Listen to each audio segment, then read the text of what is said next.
Hello my dear student. हमारी जो है सस्य विज्ञान चल रही है और सस्य विज्ञान में जो है हम पढ़ेंगे आज पोषक तत्व, प्लांट न्यूट्रिएंट। इंग्लिश में क्या कहते हैं? Plant nutrient. अब देखिए, जो पोषक तत्व हैं प्लांट न्यूट्रिएंट,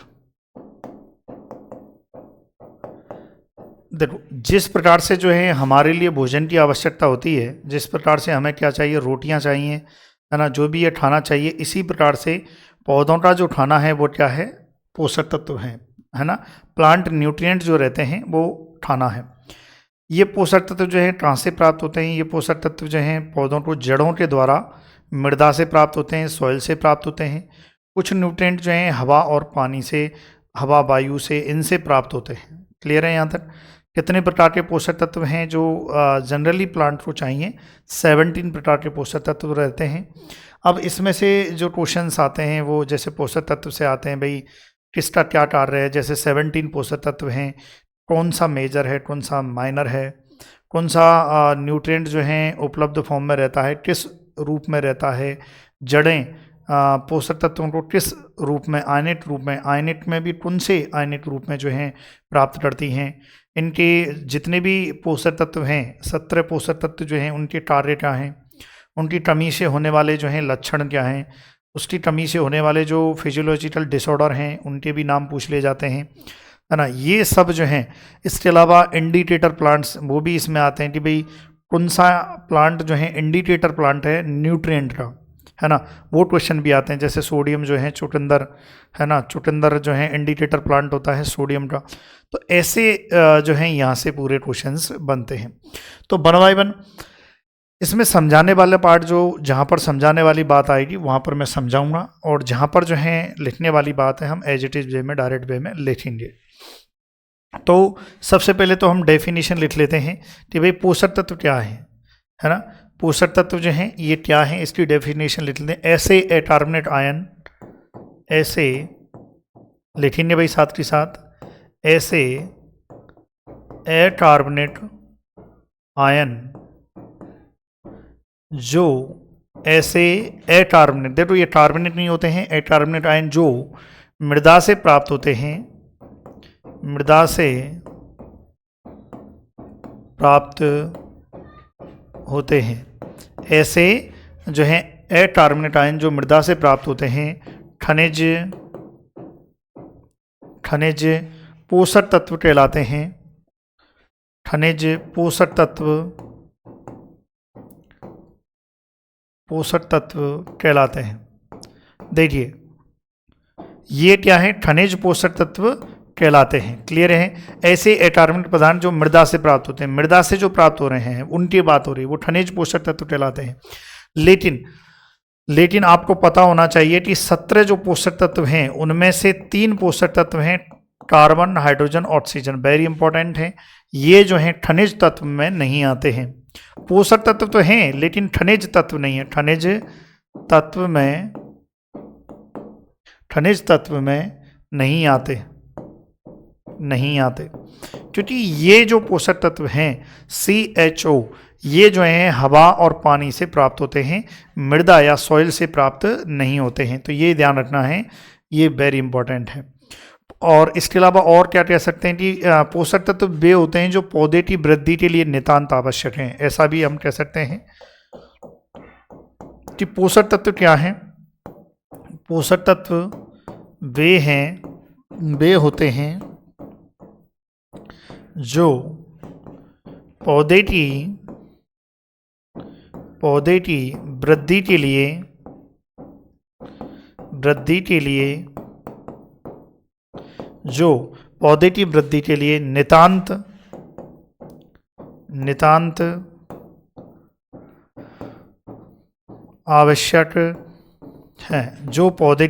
लिए क्या है? नितांत आवश्यक है।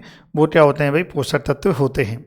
फिर पोषक तत्वों के बारे में जो है धारणाओं की यदि बात करें तो थोड़ा सा यहाँ पर समझने वाली बात है कि जो 1939 में, देखिए 1939 की बात है। एक तो ये ईयर याद रखना है, 1954 याद रखना है। 1939 में जो है, जो ये याद रखना है आपको, आर्नोन एवं स्टाउट, आर्नोन एवं स्टाउट, और यहाँ पर 1954 में जो है आर्नोन। सबसे पहले जो है आर्नोन और स्टाउट ने अध्ययन किया कि पौधों को पोषक तत्व जो है चाहिए रहेंगे, है ना। इस चीज़ का जो है सबसे पहले जो है किसने भाई पहचाना था। आवश्यक पोषक तत्वों के संबंध में जो धारणा है, आवश्यक पोषक तत्वों के संबंध में सर्वप्रथम जिन्होंने बताया था वो अर्नॉन और स्टाउट थे। इन्होंने ही बताया था अभी 1939 में कि भाई पौधों के लिए पोषक तत्व जो हैं जरूरी होते हैं। फिर उसके बाद जो है आर्नोन अकेले भाई साहब ने एक बेड़ा उठाया और 1954 में 1954 में इन्होंने जो है इस जो भी सिद्धांत जो 1939 में दिए गए थे, जो भी अवधारणाएं दी गई थी, इसके पहचान के लिए जो भी क्रिया की गई, उसको एक शब्द दे दिया इन्होंने, अनिवार्यता की कसौटी, है ना। इसे अनिवार्यता की कसौटी दे दिया। जो संशोधित किया था उसको क्या नाम दे दिया, अनिवार्यता की कसौटी। और बाईटादा जो अर्नॉन है, इन्होंने जो है 3 सिद्धांत भी दिए थे जिन्हें अनिवार्यता की कसौटी का सिद्धांत कहा, या ऐसा कह सकते हैं कि इन्होंने जो अनिवार्यता की कसौटी यानी कि एसेंसिबिलिटी ऑफ न्यूट्रिएंट, है ना, इसका जो अवधारणा, इसका जो कॉन्सेप्ट है वो अर्नॉन ने दिया था। और इसमें जो है 3 प्रिंसिपल की बात कही थी, इन्होंने 3 बातें बोली थी। तो हम जो है पहले आप ये लिखें कि भाई किसने क्या किया, है ना। यहाँ पर हम लिख सकते हैं अर्नॉन और स्टाउट जो हैं आवश्यक पोषक तत्वों के पहचान के संबंध में सर्वप्रथम पोषक तत्वों की पहचान, कि भाई पोषक तत्वों की पहचान कीजिए भाई पौधों के लिए, पौधों के रेफरेंस में बात हो रही है ना, तो वो पहचान की थी। और अर्नोन ने क्या किया, पुनः संशोधित किया, पुनः रिफाइंड किया, संशोधित किया कर अनिवार्यता की कसौटी का सिद्धांत दिया। अनिवार्यता की कसौटी का सिद्धांत। अब यदि क्वेश्चन आ जाए कि भाई अनिवार्यता की कसौटी का सिद्धांत किसने दिया, ऑप्शन में अर्नोन एवं स्टाउट एक ऑप्शन ये हो, दूसरा ऑप्शन अर्नोन हो तो अर्नोन जाएगा। अब यदि अर्नोन नहीं है कि और अर्नोन और स्टाउट दे के रखा हो, केवल अर्नोन नहीं दे के रखा है, तो भी अर्नोन और स्टाउट जाएगा, है ना। ये ध्यान रखना है ना। यदि इस दोनों ऑप्शन में दे के रखें अर्नोन एवं स्टाउट, और अर्नोन अकेला अर्नोन दे के रखा है तो अर्नोन जाएगा, अकेला अर्नोन नहीं दे के रखा है और अर्नोन और स्टाउट दोनों मिला के देते रखें तो आंसर क्या जाएगा, अर्नोन और स्टाउट जाएगा। तो याद रखें अनिवार्यता की कसौटी का सिद्धांत या एसेंसिबिलिटी ऑफ न्यूट्रिएंट, है ना, ये किसने दिया था, अर्नोन ने दिया था। क्लियर है भैया। अब इसने जो है ये जो सिद्धांत है इसमें 3 बातें बोली थी। 3 बातें क्या बोली थी कि भाई पौधों के लिए पोषक तत्व क्यों जरूरी है, वो इन्होंने जो है 3 बातों को बोला था। देखिए यहाँ पर हम लिख सकते हैं, है ना, 3 विशेषता कि भाई कोई भी पोषक तत्व पौधे के लिए हम कब कहेंगे कि ये पोषक तत्व पौधे के लिए अनिवार्य है, या हम किसी भी पोषक तत्व को कब कहेंगे कि यह पौधों के लिए अनिवार्य पोषक तत्व है या आवश्यक पोषक तत्व है, कब कहेंगे। सवाल ये उठता है कि कब किस पोषक तत्व को कब कहेंगे कि ये पौधों के लिए आवश्यक पोषक तत्व है। तो इसके लिए बाईटादा जो है 3 विशेषताएं दी गई थी, 3 चीज़ों के बारे में कहा गया था, है ना। इसको पहले लिखते हैं, फिर लिखने के साथ ही मैं आपको इसको समझाऊंगा, क्योंकि लिखा रहेगा तो ज़्यादा ईजी वे में आपको समझ में आएगा। तो साथ ही साथ पहले आप लिखें, ऐसे तत्व की कमी होने पर, ऐसे तत्व की कमी होने पर, ऐसे तत्व की लिखेंगे साथ के साथ, ऐसे तत्व की कमी होने पर पौधा अपना जीवन चक्र, पौधा अपना जीवन चक्र में यदि बात करें तो क्या, काइट और जननेट, काइट एवं जनन अवस्था,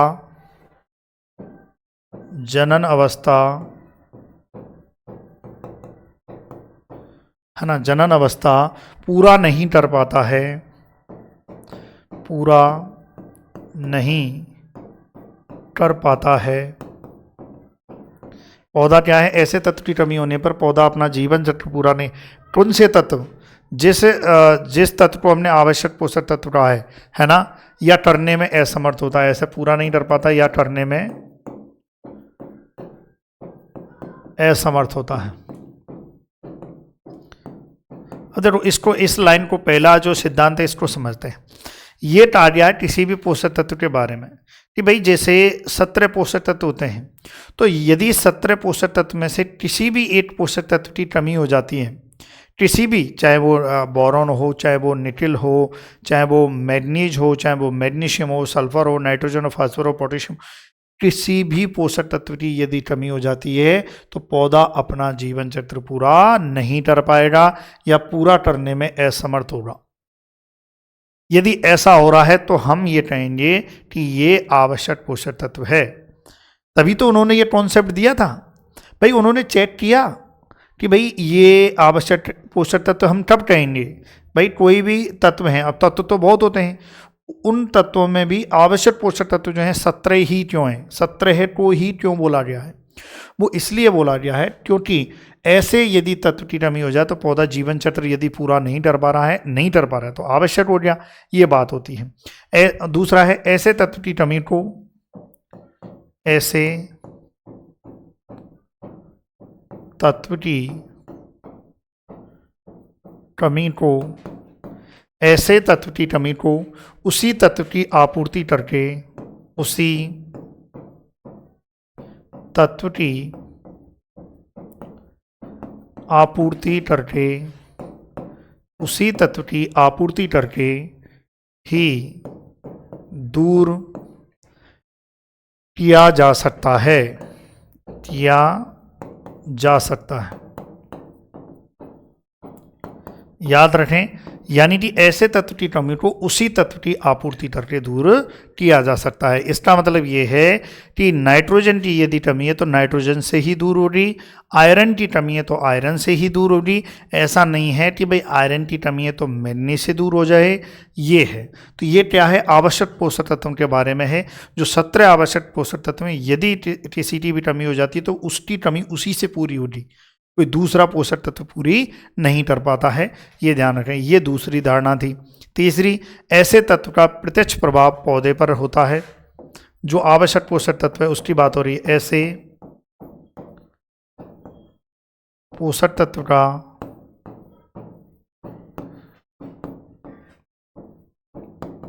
प्रत्यक्ष प्रभाव पौधे पर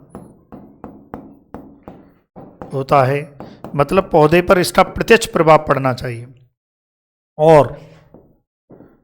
और पौधे के पोषण एवं उपापचय में, और पौधे के पोषण एवं, पौधे के पोषण एवं उपापचय, पौधे के पोषण एवं उपापचय में यह प्रत्यक्ष रूप से सम्मिलित होता हो,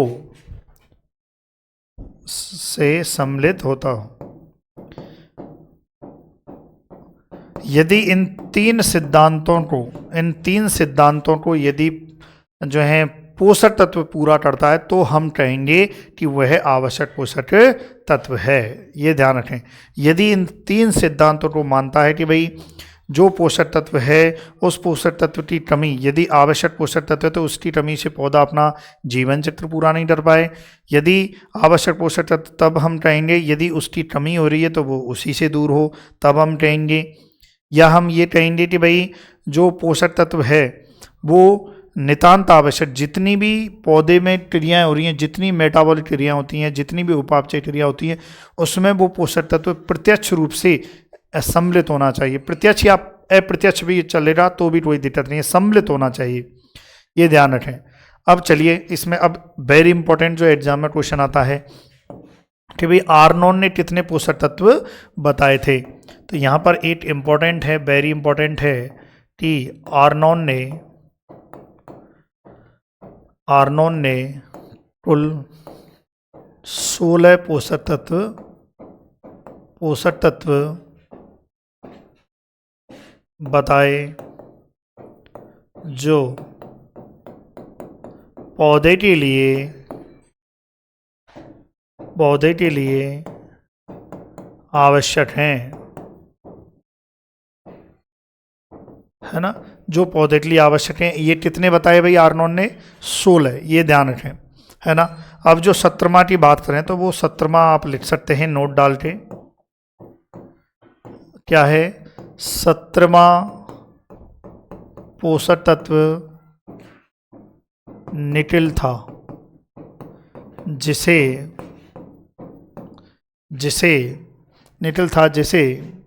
ब्राउन ने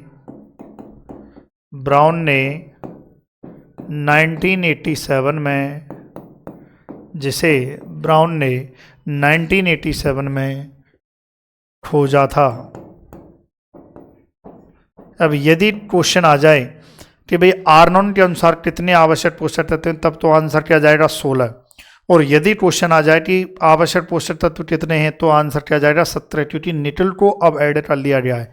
तो इसलिए याद रखना है, दोनों ही बात है। वर्तमान में आवश्यक पोषक तत्व कितने हैं लाडलो? 17 आवश्यक पोषक तत्व हैं। यदि आर्नोन दे दे कि भाई आर्नोन के अनुसार कितने हैं, तब आंसर क्या जाएगा? 16 जाएगा। ये आपको ध्यान रखना है। चलिए भाई, बढ़िया चल रही है क्लास, कोई इश्यू नहीं है, आप लिखिए भाई। फिर हम निकोलस की अवधारणा को देखेंगे। हमारे जो हैं 1961 में निकोलस भाई साहब भी आए थे, उसको भी देखेंगे। देखिए, ये बात हो रही। अब हमारे जो हैं निकोलस भाई साहब आए थे, उन्होंने एक अलग ही कॉन्सेप्ट दिया था। तो यहाँ पर हम डालेंगे 1961। 1961 में निकोलस नाम के एक वैज्ञानिक आए, उन्होंने कहा था कि भाई ये जो आवश्यक पोषक तत्व जो 16 हैं, 16 के अलावा भी कुछ ऐसे पोषक तत्व हैं जो पौधों के लिए अनिवार्य हैं, है ना। उनको हमने क्या नाम दे दिया? एक क्रियात्मक पोषक तत्व नाम दिया था। तो याद रखना है, ये क्वेश्चन आता है कि निकोलस ने कौन सी अवधारणा दी थी, याद रखना है कब दी थी। तो यहाँ पर हम लिख सकते हैं निकोलस ने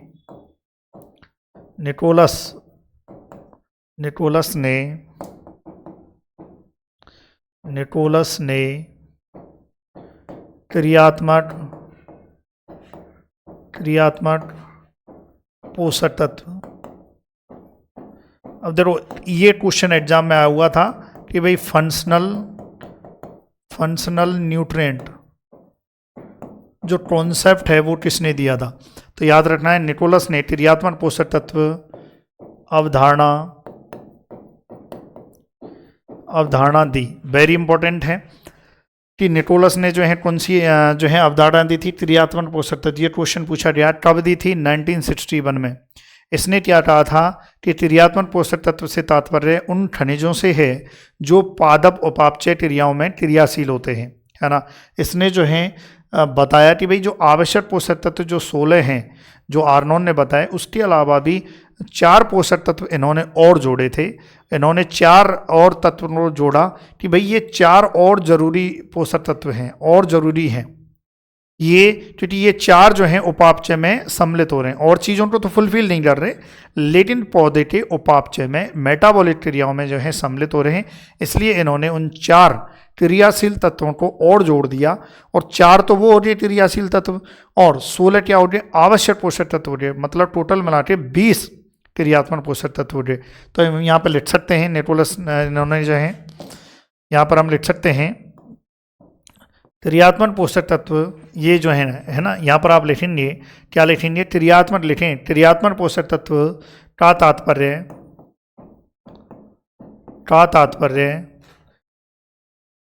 खनिज तत्व से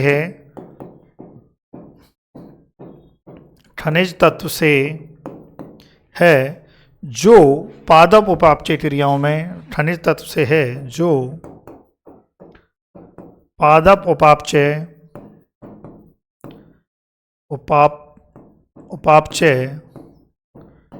क्रियाओं खनिज पोषक तत्व से है जो पादप उपापचय मेटाबॉलिक क्रियाओं में क्रियाशील होते हैं, क्रियाशील होते हैं। अब देखो इन्होंने जो है ये किसने दिया भाई, क्रियात्मक फंक्शनल न्यूट्रिएंट जो है इसने दिया था। और क्रियात्मक पोषक तत्व कौन से होते हैं, कई बार पूछ लिया जाता है कि भाई कितने होते हैं और क्या होते हैं। तो क्रियात्मक पोषक तत्व बराबर आवश्यक पोषक तत्व, प्लस, है ना, इसने जो एसेंशियल न्यूट्रिएंट थे, जो आवश्यक पोषक तत्व थे, जो कि कितने थे, 16 थे वो, और सोडियम, कोबाल्ट, CO मतलब कोबाल्ट, इसके अलावा वेनेडियम एवं सिलिकॉन, इसको सम्मिलित किया। ठीक है, वेरी इंपॉर्टेंट है। सोडियम, देखो सोडियम, कोबाल्ट, वेनेडियम, सिलिकॉन, ऐसे याद रखो, सोडियम, कोबाल्ट, वेनेडियम, सिलिकॉन, है ना, सोडियम, कोबाल्ट, वेनेडियम, सिलिकॉन। ठीक है, चलिए, है ना, बाकी ट्रिक बना के भी इसको लिख सकते हो। अब अच्छा देखो यहाँ पर ये आवश्यक पोषक तत्व जो हैं कितने भाई, 16 और ये 4, तो टोटल मिला के जो है क्रियात्मक पोषक तत्व कितने, 20। कब भाई, निकोलस के अनुसार 20 हैं। और वर्तमान में, यदि वर्तमान में, क्योंकि आपको पता है वर्तमान में जो है निकिल की खोज हो रही है, तो वर्तमान में 20 प्लस निकिल ये बराबर जो है 21, है ना। वर्तमान में जो है कितने क्रियात्मक पोषक तत्व हैं, 21 हैं। और जब निकोलस भाई साहब ने ये क्रियात्मक पोषक तत्व की अवधारणा दी थी उस टाइम 20 थे। इन्होंने आवश्यक जो पोषक तत्व उनको भी सम्मिलित किया, और इन्होंने ऐसे 4 तत्व को सम्मिलित किया जो उपापचय क्रियाएं, जो मेटाबॉलिक क्रियाएं होती हैं पौधों की, उसमें एक्टिव रहते हैं, जैसे कि सोडियम, कोबाल्ट और सिलिकॉन। क्या है, सोडियम, कोबाल्ट, सिलिकॉन। ठीक है, चलिए, तो याद रखना है निटिल की खोज कब की गई थी, ये मैं लिखा चुका हूँ। निटिल की खोज जो है 1987 में ब्राउन ने की थी, ये भी ध्यान रखना है। यदि आपसे कोई क्वेश्चन आ जाए कि कुल आवश्यक पोषक तत्व कितने हैं, 17 हैं। यदि क्वेश्चन आ जाए कुल क्रियात्मक पोषक तत्व कितने हैं, तो कितने हैं, 21 हैं। ये आपको ध्यान रखना है। जैसे इन्होंने कहा भाई, इन्होंने एक और बात बोली थी कि जो सोडियम होता है वो चुकंदर और सलजम आदि फसलों के लिए प्रभावी होता है। ये इन्होंने एक और बात बोली थी, ये नोट डाल के लिख लो आप, है ना, नोट। क्या इन्होंने उदाहरण देते हुए बोला कि सोडियम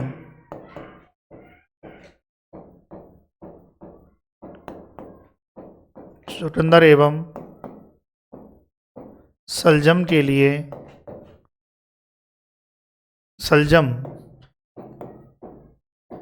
लिए प्रभावी होता है।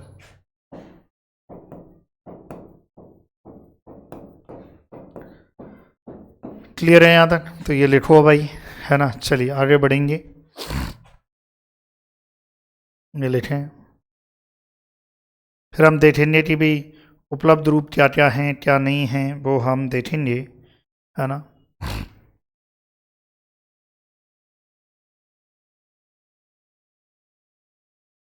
चलिए, अब यहाँ पर एक जो है हेडिंग डालिए आप, पोषक तत्वों की उपलब्ध रूप। हेडिंग डालिए, पोषक तत्वों की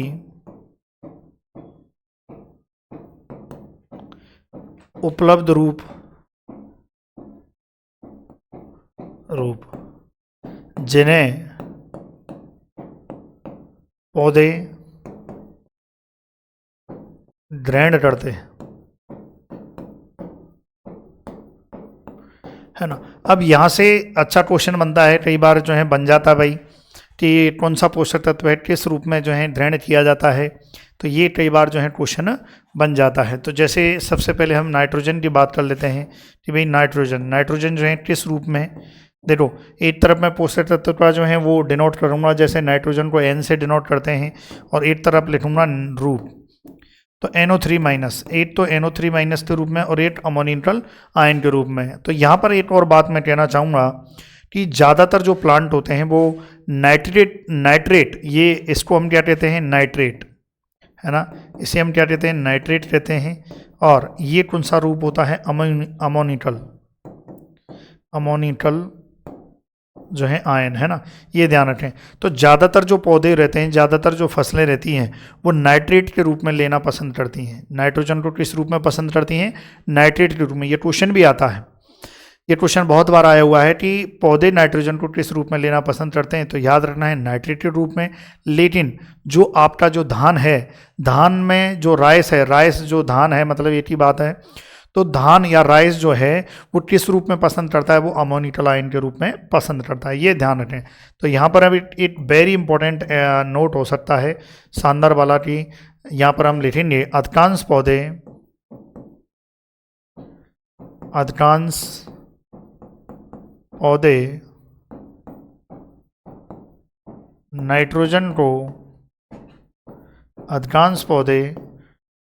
नाइट्रोजन को NO3 माइनस यानी कि नाइट्रेट,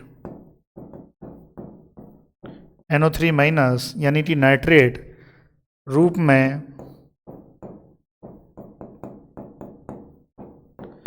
में ग्रहण करते हैं। ठीक है, ये ध्यान रखें। हाँ, विशेष परिस्थितियों में जो है ये भी ध्यान रखें, धान विशेष परिस्थितियों में करता है, क्योंकि जो धान है, जो राइस है, वो नाइट्रेट के रूप में भी पसंद करता है और अमोनिटल आयन के रूप में भी पसंद करता है। लेकिन ज़्यादा किस चीज़ में पसंद करता है? अमोनिटल आयन के रूप में। तो हम यहाँ पर एक लिख सकते हैं कि विशेष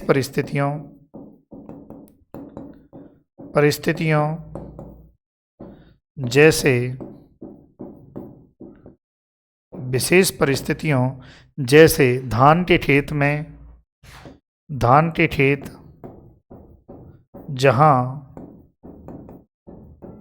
जहाँ पानी भरा रहता है,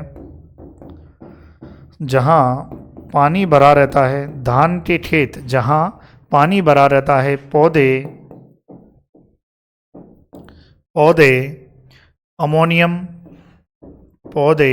अमोनियम यानी कि NH4 प्लस, पौधे अमोनियम के रूप में नाइट्रोजन को ग्रहण करते हैं।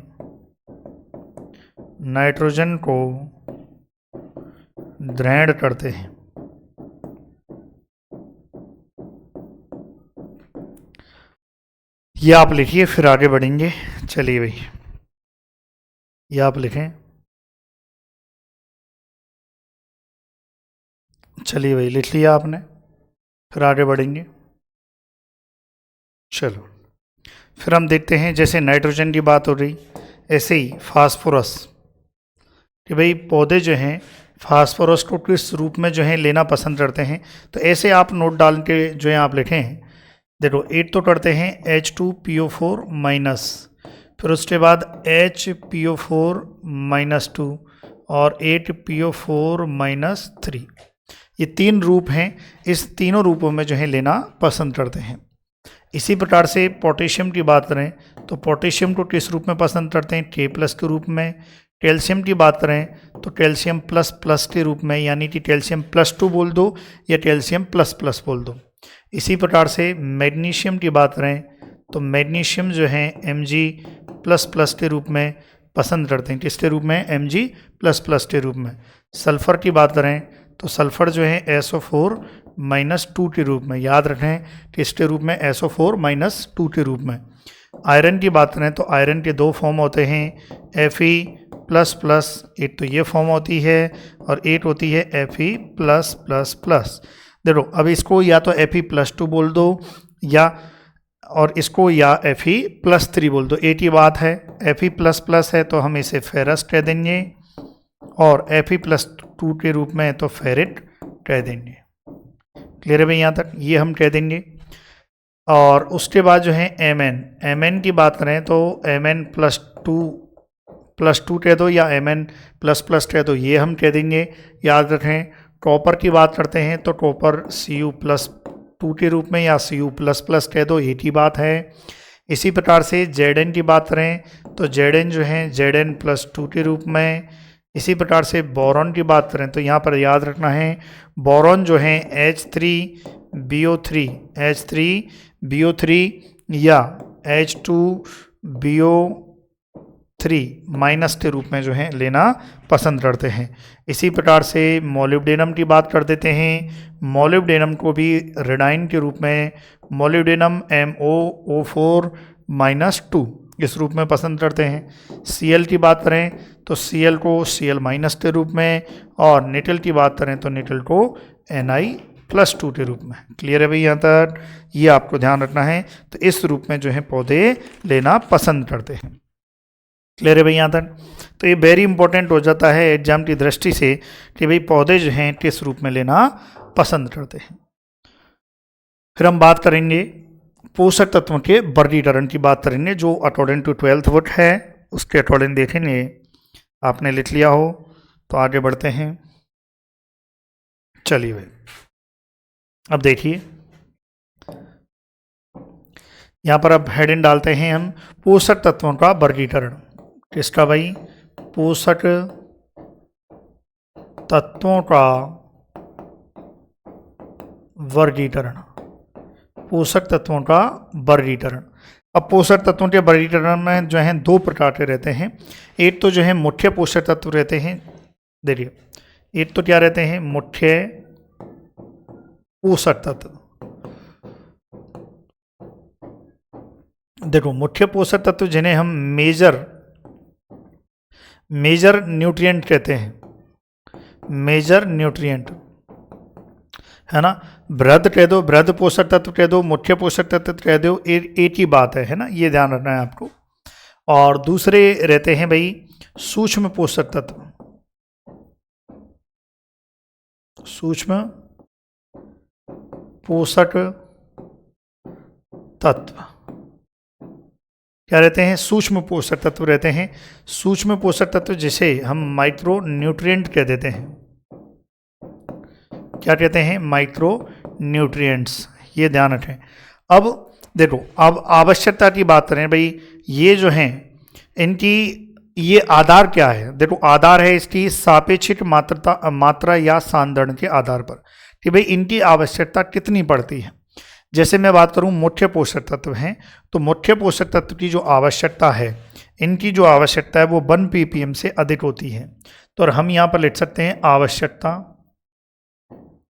आप चाहो तो नीचे भी लिख सकते हो, आवश्यकता 1 ppm से अधिक।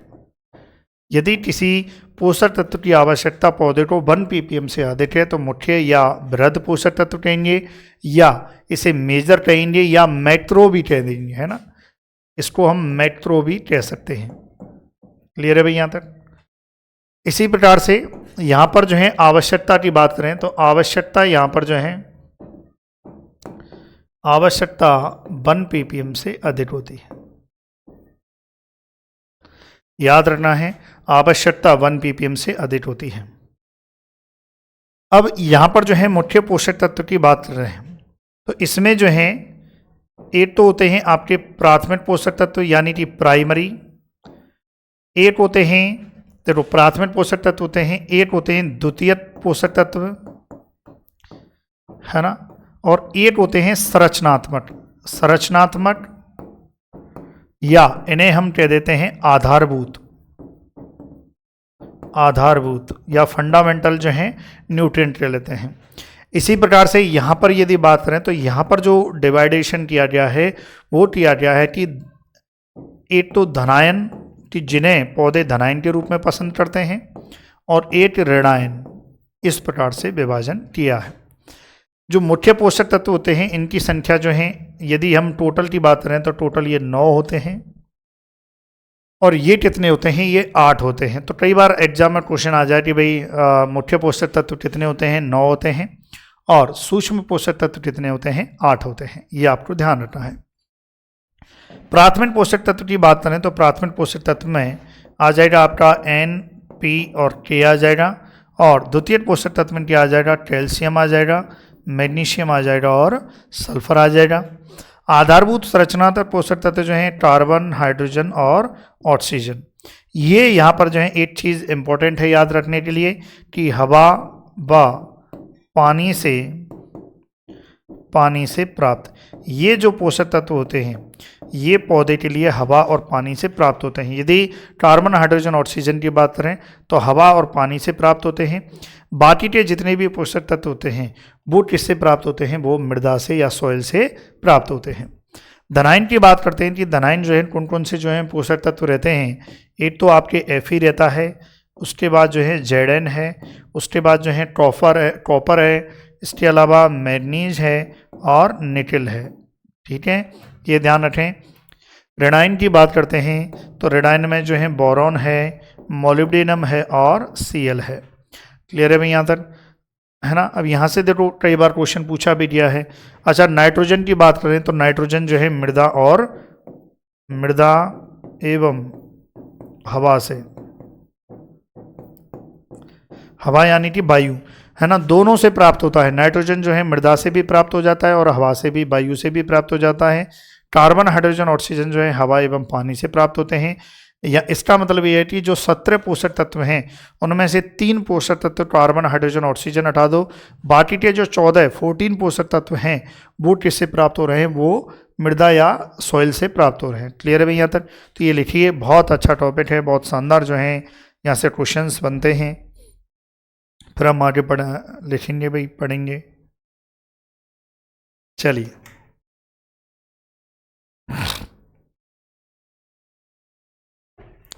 फिर हम देखेंगे पौधों में कार्य के आधार पर पोषक तत्वों का वर्गीकरण। ये तो क्या था? ऊतकों में सापेक्षिक मात्रता या सांद्रण के आधार पर था।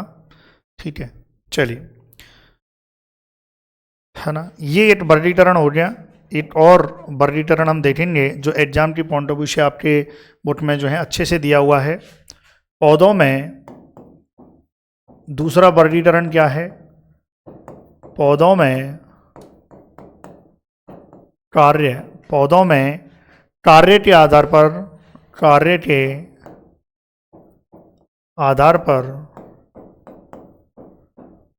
पोषक तत्वों का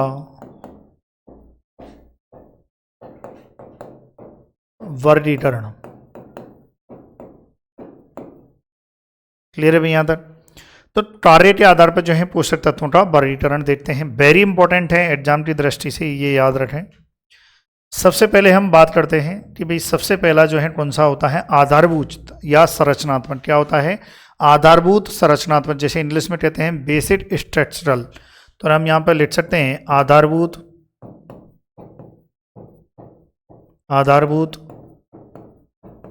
संरचनात्मक पोषक तत्व, यानी कि हम कहेंगे बेसिक स्ट्रक्चरल न्यूट्रिएंट, है ना। अब यहाँ से डायरेक्ट क्वेश्चन आएगा। यदि क्वेश्चन आता है तो सिंपल सा है, इतना क्वेश्चन आएगा कि कौन सा पोषक तत्व आधारभूत संरचनात्मक पोषक तत्व है और कौन सा नहीं है। इस प्रकार का जो है क्वेश्चंस बनेगा।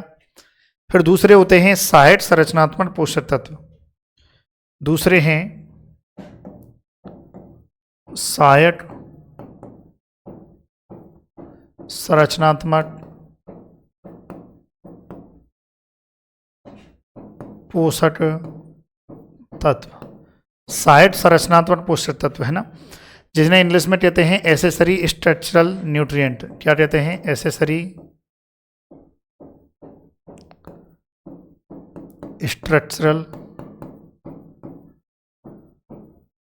न्यूट्रिएंट, है ना। वेरी इंपॉर्टेंट है एग्जाम की दृष्टि से। और ये क्या है? एन, पी और एस। ये जो हैं सहायक संरचनात्मक पोषक तत्व जो रहते हैं, ये तत्व ऊर्जा का भंडारण करते हैं, ऊर्जा का स्थानांतरण करते हैं और ऊर्जा का बंधन करते हैं। तो हम यहाँ पर लिख सकते हैं ये तत्व ऊर्जा का भंडारण, ये तत्व ऊर्जा का भंडारण, स्थानांतरण तथा बंधन यानी कि बॉन्डेन बनाने में, ऊर्जा बंधन में उपयोगी होते हैं, तथा ऊर्जा बंधन में उपयोगी होते हैं। क्लियर है भाई यहाँ तक? ऊर्जा बंधन में उपयोगी होते हैं, तो ये आप नोट डाउन करें, है ना। बहुत शानदार वाला जो है यहाँ से क्वेश्चन बनता है कि कौन से एसेसरी स्ट्रक्चरल हैं, कौन से ऊर्जा का भंडारण करते हैं। शानदार यहाँ से जो है क्वेश्चन बनता है एग्जाम में, तो ये आप नोट डाउन करें। फिर हम देखते हैं तीसरे जो हैं नियामक एवं बाहक पोषक तत्व। तीसरे हैं नियामक यानी कि रेगुलेटरी, नियामक एवं बाहक पोषक तत्व, जिसे इंग्लिश में क्या कहते हैं, रेगुलेटरी एंड कैरियर, है ना। रेगुलेटरी एंड कैरियर न्यूट्रिएंट्स, यानी कि जिनका काम होता है रेगुलेशन करना, है ना, ये ध्यान रखें। तो जिनका काम होता है किसी भी चीज़ को ट्रांसपोर्ट करना, एक स्थान से दूसरे स्थान पर जो है बाहर का कार्य करते हैं। और इसमें आता है पोटेशियम यानी कि के, उसके बाद जो है कैल्शियम और मैग्नीशियम Mg। क्लियर है भाई यहाँ तक? तो ये आप लिखें, फिर आगे बढ़ेंगे।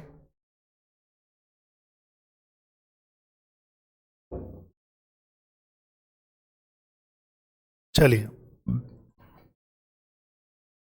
आगे बढ़े भाई। चौथे हैं उत्प्रेरक एवं क्रियावर्धक। क्या है? फोर्थ है, इसी में फोर्थ हो जाएगा, इसी में डी। उत्प्रेरक एवं क्रियावर्धक, उत्प्रेरक एवं क्रियावर्धक पोषक तत्व, है ना। उत्प्रेरक एवं क्रियावर्धक पोषक तत्व। उत्प्रेरक की बात करें तो कैटेलाइजर, इसे इंग्लिश में कहते हैं catalyser and activator. Catalyser and activator nutrient, जिनका काम होता है किसी भी जो है कोई भी क्रिया हो रही है उसको एक्टिवेट करना, है ना, और उसको कैटेलाइज करना, उत्प्रेरित करना, है ना, ये याद रखें। एंजाइम क्रियावर्धक एवं इलेक्ट्रॉन परिवहन में शामिल, इसका काम क्या होता है? एक तो एंजाइम का क्रियावर्धक करते हैं, एंजाइम को एक्टिवेट करते हैं, तो याद रखें एंजाइम क्रियावर्धक एवं इलेक्ट्रॉन परिवहन में शामिल होते हैं, एवं इलेक्ट्रॉन परिवहन में शामिल, है ना। डिफरेंट मैकेनिज्म चलती हैं प्लांट्स में, शामिल होते हैं, है ना। अब ये कौन कौन से हैं जो शामिल होते हैं एग्जाम की दृष्टि से, है ना। मन, फी, जान, ट्यू, है ना, उदाहरण हैं। मन मतलब मैग्नीज, फी जिंक कॉपर, है ना। मन, फी, जिंक, कॉपर, ये मैग्नीज, आयरन, जिंक, कॉपर, इसके अलावा बोरॉन, इसके अलावा मोलिब्डेनम एंड क्लोरीन, है ना। मतलब ज़्यादातर जो है हम ये कह सकते हैं कि सूक्ष्म पोषक तत्व ही हैं भाई। इसमें से आप जो हैं सूक्ष्म पोषक तत्व कितने बताए थे? मैंने 8 बताए थे। इसमें से जो है कौन सा पोषक तत्व नहीं है आप देख लीजिए, है ना। ये कितने हैं? 7 हैं, है ना। इसमें जो है निकिल नहीं है, बाकी के सभी पोषक तत्व क्या हैं? सूक्ष्म पोषक तत्व, जिनका काम है। तो ये याद करने, ऐसे याद रख लेना कि उत्प्रेरक और क्रियावर्धक पोषक तत्व कौन से होते हैं? जो सूक्ष्म पोषक तत्व हैं, जो माइक्रो न्यूट्रिएंट होते हैं, वो ये इसके उदाहरण हैं। तो ये आप लिखिए, फिर हम आगे बढ़ेंगे भाई। चलिए, है ना। फिर उसके बाद जो है, हाँ, गतिशीलता है, गतिशीलता, और वो सब हम आगे की क्लास में देखेंगे। आज की क्लास के लिए इतना ही, है ना। देखो, कोशिश ये की जा रही है कि आपका कोई भी टॉपिक, कुछ भी आपके छूटे ना, है ना, और आप अच्छे से मेहनत कीजिए, अच्छे से तैयारी कीजिए, है ना। चलिए भाई, thank you so much for watching video, thank you so much.